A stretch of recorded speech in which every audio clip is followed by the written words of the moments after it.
So we have an interesting collection of readings this morning. We have God speaking to us in Isaiah, the word of the Lord through the prophet. I was ready to be sought out by those who did not ask, to be found by those who did not seek me. I said, here I am, to a nation that did not call on my name. I held out my hands all day long to a rebellious people.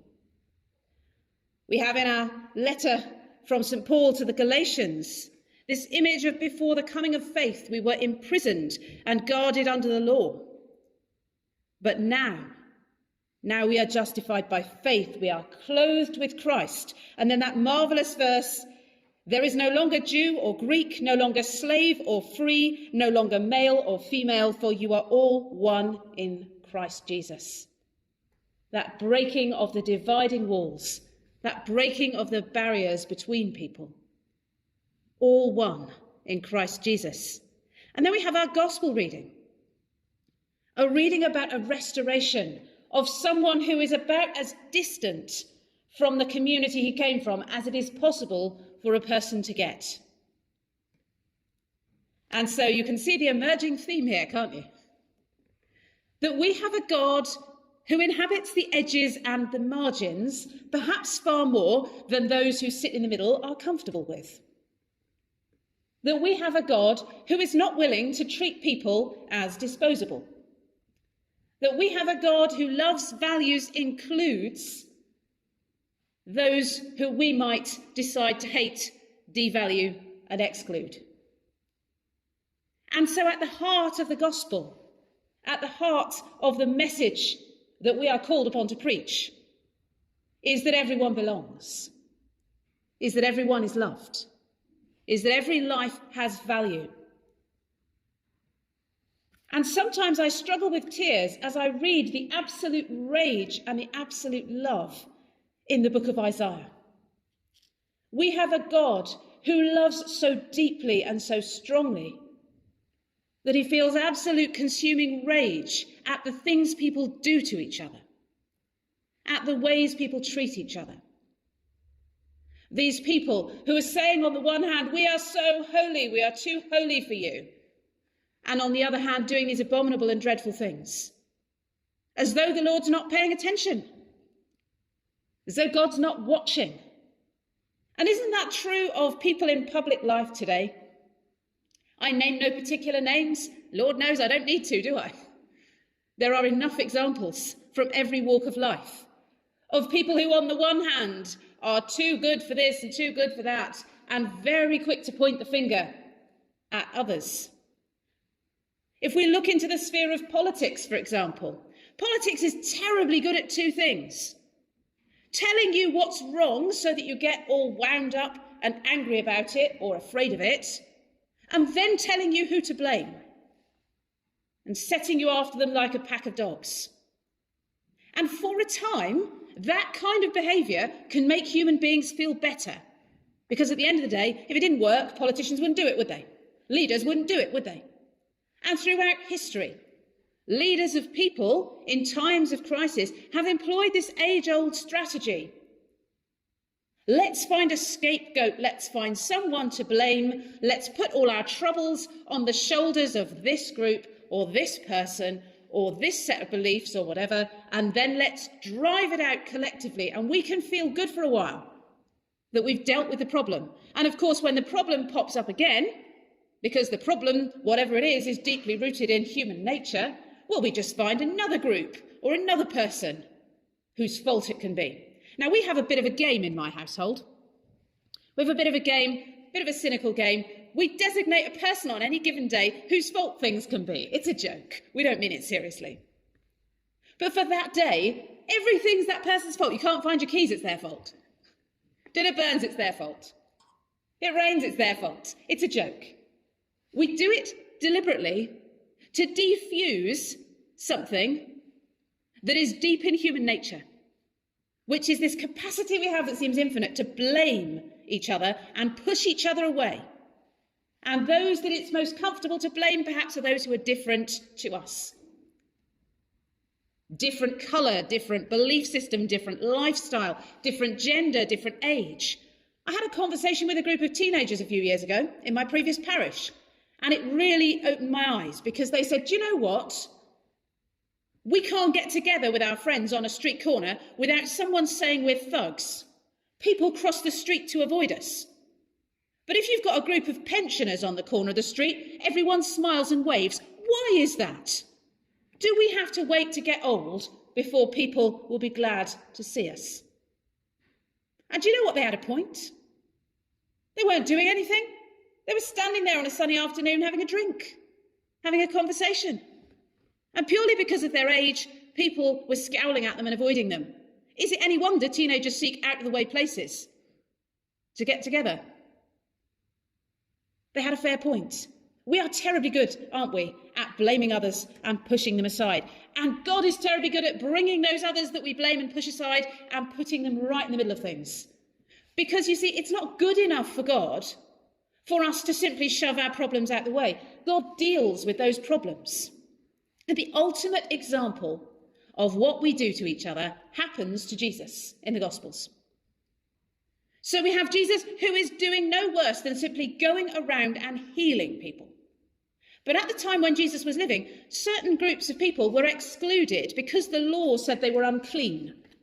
Gentiles, anyone who wasn't a Jew, for example, you couldn't go into their house, you couldn't have a meal with them, you shouldn't touch them, you should keep away from them. They were unclean and they would make you unclean. And then you had to avoid everybody for a few days. So, keep away. They're foreigners. And then, of course, anyone who's sick with something, will you keep away because they're unclean? Anyone who was mentally troubled,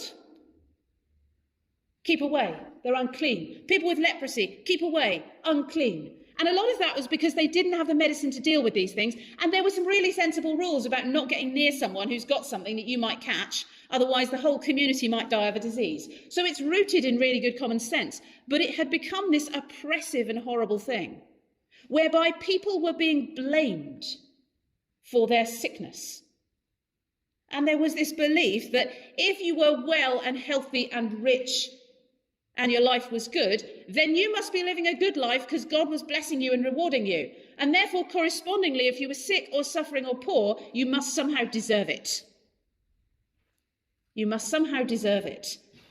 Does that sound familiar to any of you? Because you know what? We haven't learnt very much. We haven't learnt very much at all. We still blame people. We still think that deep down some of the people who claim disability benefit probably really aren't as disabled as they like us to think they are, and they could just pull themselves up by their bootstraps, maybe. They could try a bit harder.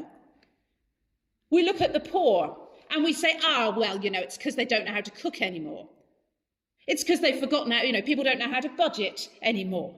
When I was their age, I already nearly had a deposit for my first house. Well, do you know what? When you were their age, the world was a different place. The world was a different place.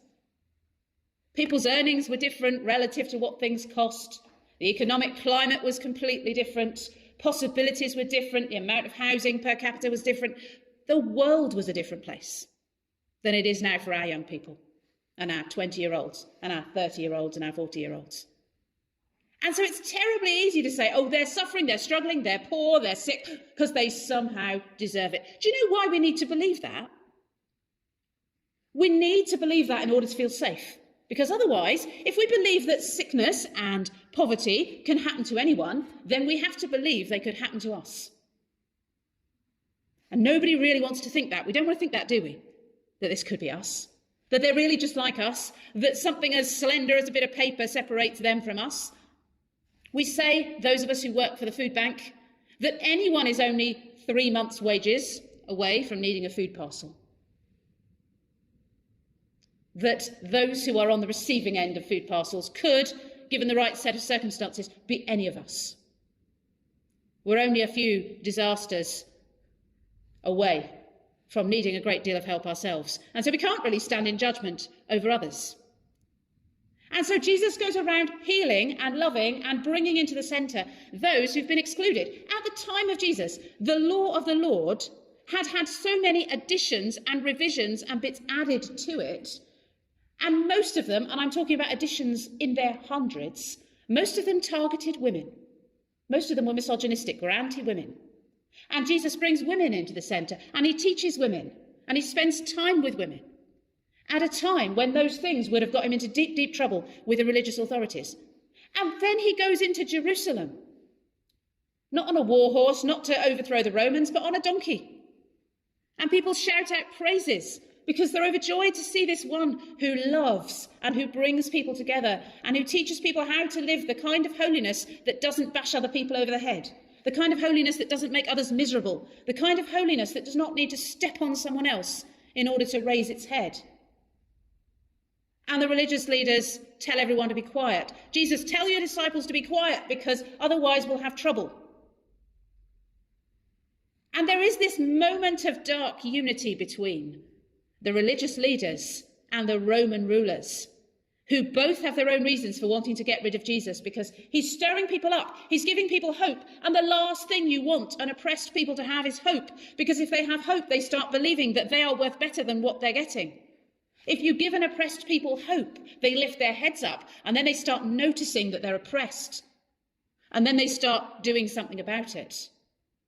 What you need is people with their heads down, who are cowed, people who don't look at each other, who dare not raise their eyes and look at what's happening around them and the ways they're being governed. You don't want people to care about their neighbour. Otherwise, when you come to snatch their neighbour in the middle of the night and take them away and beat them up somewhere, the neighbours will care and they'll do something about it. Oh, you don't want that. You don't want an oppressed people to start noticing that they're oppressed. And so between them, the Jews and the Romans, they do away with Jesus and they make an example of him. And no form of torture in human history was quite as effective at making an example of someone as nailing them up naked by the side of the road to die in horrible gasping pain, where everyone can walk past and watch. And they put him up on a hill nice and high. Nobody could possibly have missed the fact that this was the end of all people who dare to do and say the things that Jesus was doing and saying. And what I love about the story of Jesus is that when Jesus comes back to life, he's wearing the scars of that moment of his greatest humiliation, of that moment when the people he created turned on him and pushed him out and made him the other and the one they rejected and the one they blamed and the one they put out of their sight. And he comes back wearing those scars because Jesus confronts us with the true ugliness of what we do to each other, with the ugliness of our sin, with the ugliness of our judgment, and says this is not the way of love. The laws we have are supposed to be ways that we can live together, treat each other well, protect each other, survive together. They are not a stick to beat each other with, any more than the Bible is a tool to bash other people over the head with. The law, the Bible, should be a source of life and truth and light, not something we weaponise against each other. And so when Jesus comes back with those scars, people are confronted with the fact that actually all their problems are still there, all their ugliness is still there. They've blamed someone, they've gone as far as killing him, and nothing's any better. Because killing, shoving away, rejecting, blaming, targeting your anger at someone actually doesn't fix the world. And deep down we all know that. What we need is love. The love that brought Jesus back for a second helping. The love that brought Jesus back. The love that is there in that Isaiah reading where God says, I'm standing here holding my hands out to you all day. Now, if you've had a row with someone, if you've had a row with someone in your family and you hold out your arms to offer them a hug and they reject you, how long do you stay there like an idiot with your arms held out? Well, the answer, if you're God, is all day. All day. God is prepared to make a fool out of himself for love. To stand there like an idiot while we go wandering off doing our own thing and ignoring him. Or blaming him for all the things that actually we don't do. Blaming God for the ways we don't care for each other. And Jesus, when he heals that demoniac, takes someone who is gone so far away, been pushed so far away. He's out living in the tombs among the pigs, two of the most unclean things in Jewish life. Be the equivalent of sending someone out to live in a landfill site. Yeah? You're rubbish, you're no one, go away, get out of our sight. And Jesus restores him to his right mind and brings him back And at the end of that reading, he says, return to your home and declare how much God has done for you. So he went away, proclaiming throughout the city how much Jesus had done for him. We as a church should be looking to the margins. We should be looking to the edges. We should be looking to those who've been pushed aside, who've been rejected, who've been judged, who've been blamed, who've been hurt, who've been wounded, not only by government, not only by the mob, not only by the church, but by our own indifference, by our own not noticing, by our own keeping our heads down, because we don't want to think about the ways in which our society is broken. We are called on to think about these things. We have a God who does not allow us to be comfortable while others are oppressed, and who will poke at us and niggle at us until we do something about it. And the first thing we can do is notice. Notice when these things are in operation in our own families.